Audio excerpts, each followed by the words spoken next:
ಬಿರ್ಸಾ ಮುಂಡಾ ಅವರ ಪುಣ್ಯತಿಥಿಯನ್ನು ಪ್ರತಿ ವರ್ಷ ಜೂನ್ 9ರಂದು ಆಚರಿಸಲಾಗುತ್ತದೆ.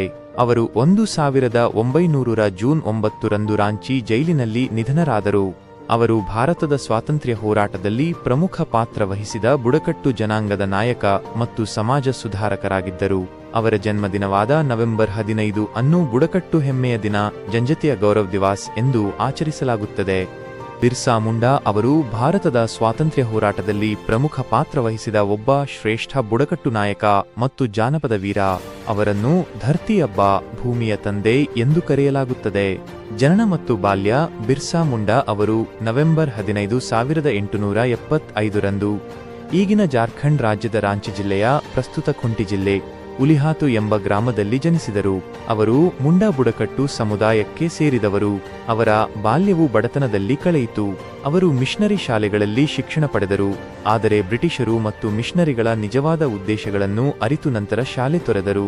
ಕೊಡುಗೆಗಳು ಮತ್ತು ಹೋರಾಟ: ಬಿರ್ಸಾ ಮುಂಡಾ ಅವರು ಬ್ರಿಟಿಷ್ ವಸಾಹತುಶಾಹಿ ಆಳ್ವಿಕೆ ಮತ್ತು ಅವರ ದಮನಕಾರಿ ಭೂ ನೀತಿಗಳ ವಿರುದ್ಧ ಬುಡಕಟ್ಟು ಸಮುದಾಯದ ಹಕ್ಕುಗಳಿಗಾಗಿ ಹೋರಾಡಿದರು. ಅವರ ಪ್ರಮುಖ ಕೊಡುಗೆಗಳು ಹೀಗಿವೆ: ಉಲ್ಗುಲಾನ್ ಮಹಾಗಲಭೆ ದಂಗೆ: 19ನೇ ಶತಮಾನದ ಕೊನೆಯಲ್ಲಿ ಬಿಹಾರ ಮತ್ತು ಜಾರ್ಖಂಡ್ ಪ್ರದೇಶದಲ್ಲಿ ಬ್ರಿಟಿಷ್ ವಸಾಹತುಶಾಹಿ ಆಳ್ವಿಕೆಯ ಅಡಿಯಲ್ಲಿ ಧಾರ್ಮಿಕ, ಸಾಮಾಜಿಕ ಮತ್ತು ರಾಜಕೀಯ ಚಳುವಳಿಯನ್ನು ಮುನ್ನಡೆಸಿದರು. ಇದನ್ನು ಮುಂಡಾ ಬಂಡಾಯ ಎಂದು ಕರೆಯಲಾಗುತ್ತದೆ. ಬುಡಕಟ್ಟು ಹಕ್ಕುಗಳಿಗಾಗಿ ಹೋರಾಟ: ಬ್ರಿಟಿಷರ ಭೂ ನೀತಿಗಳು ಬುಡಕಟ್ಟು ಜನರ ಸಾಂಪ್ರದಾಯಿಕ ಭೂ ವ್ಯವಸ್ಥೆಯನ್ನು ನಾಶಪಡಿಸುತ್ತಿದ್ದವು. ಹಿಂದೂ ಜಮೀನ್ದಾರರು ಮತ್ತು ಲೇವಾದೇವಿಗಾರರು ಅವರ ಭೂಮಿಯನ್ನು ವಶಪಡಿಸಿಕೊಳ್ಳುತ್ತಿದ್ದರು.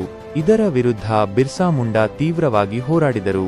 ಛೋಟಾನಾಗ್ಪುರ್ ಟೆನೆನ್ಸಿ ಆಕ್ಟ್: ಅವರ ಹೋರಾಟವು ಬ್ರಿಟಿಷ್ ಸರ್ಕಾರದ ಮೇಲೆ ಹೆಚ್ಚಿನ ಒತ್ತಡವನ್ನುಂಟು ಮಾಡಿತು ಮತ್ತು 1908ರಲ್ಲಿ ಛೋಟಾನಾಗ್ಪುರ್ ಟೆನೆನ್ಸಿ ಆಕ್ಟ್ ಅನ್ನು ಅಂಗೀಕರಿಸಲು ಕಾರಣವಾಯಿತು.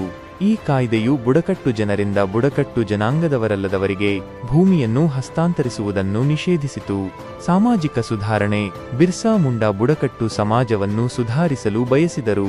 ಅವರು ವಾಮಾಚಾರವನ್ನು ನಂಬದಂತೆ, ಪ್ರಾರ್ಥನೆಯ ಮಹತ್ವವನ್ನು ಸಾರಿದರು ಮತ್ತು ಮದ್ಯಪಾನದಿಂದ ದೂರವಿರುವಂತೆ ಜನರನ್ನು ಒತ್ತಾಯಿಸಿದರು. ಅವರು ಬಿರ್ಸಾಯತ್ ಎಂಬ ಧರ್ಮವನ್ನು ಪ್ರಾರಂಭಿಸಿದರು ಮತ್ತು ಈ ಧರ್ಮದ ಅನುಯಾಯಿಗಳನ್ನು ಬಿರ್ಸಾಯತ್ ಎಂದು ಕರೆಯಲಾಗುತ್ತದೆ. ಮರಣ: ಬಿರ್ಸಾ ಮುಂಡಾ ಅವರು ಜೂನ್ 9, 1900ರಂದು ರಾಂಚಿಯ ಜೈಲಿನಲ್ಲಿ ನಿಧನರಾದರು. ಅವರು ಕೇವಲ 25 ವರ್ಷ ಬದುಕಿದ್ದರು. ತಮ್ಮ ಅಲ್ಪಾವಧಿಯ ಜೀವನದಲ್ಲಿ ಮಹಾಕ್ರಾಂತಿ ಮಾಡಿದರು ಮತ್ತು ಬುಡಕಟ್ಟು ಸಮುದಾಯಕ್ಕೆ ಸ್ಫೂರ್ತಿಯಾಗಿದ್ದಾರೆ.